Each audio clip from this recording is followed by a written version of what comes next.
Ce martinet, il est arrivé le 4 juillet. Il y a eu une énorme vague de canicule le 4 juillet. Et du coup, on en a reçu, je pense, 300 d'un coup. Parce que du coup, quand les températures augmentent trop, en général, les martinets font leur nid sous les toits, par exemple. Et quand il fait, je sais pas moi, 38, sous les toits, il peut monter jusqu'à 40, 45 degrés. Et du coup, pour éviter de suffoquer, enfin, voilà, il se laisse tomber au sol. Et du coup, il y en a plein qui ont été ramassés.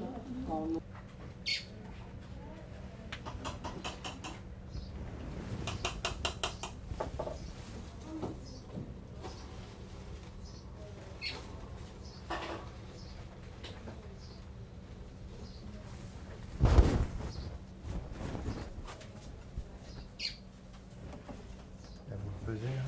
Oui. Ça pèse combien? Faire une réhydratation. Une réhydratation? Oui. Pourquoi? Pour qu'il ait tous les nutriments.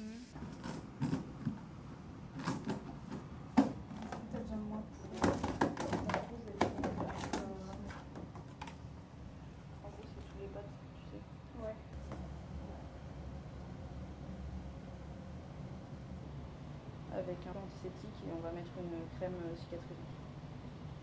Le 2 juillet exactement, on a reçu 196 animaux en une seule journée. Donc on a battu notre record en sachant qu'on n'avait jamais dépassé plus de 100 ou 110 entrées par jour.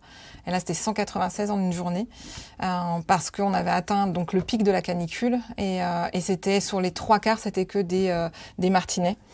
Donc qui suffoquaient sous les toits et qui se sont jetés dans le vide. Et fort heureusement, ils sont tombés sur des bonnes âmes qui ont eu le bon réflexe, c'est de nous les emmener. Pour les canicules, on sait que ça va être récurrent, donc ça veut dire qu'il faudra renforcer les équipes, c'est-à-dire embaucher plus de monde, mais ça veut dire plus de moyens, et ça, les centres de soins n'en ont pas. Voilà, c'est le problème des centres de soins, c'est que on leur demande de faire plus, parce que plus d'accueil, plus d'animaux, mais moins de moyens. Voilà, on n'est pas subventionné ou avec quelques... Enfin, on tient énormément grâce aux dons privés.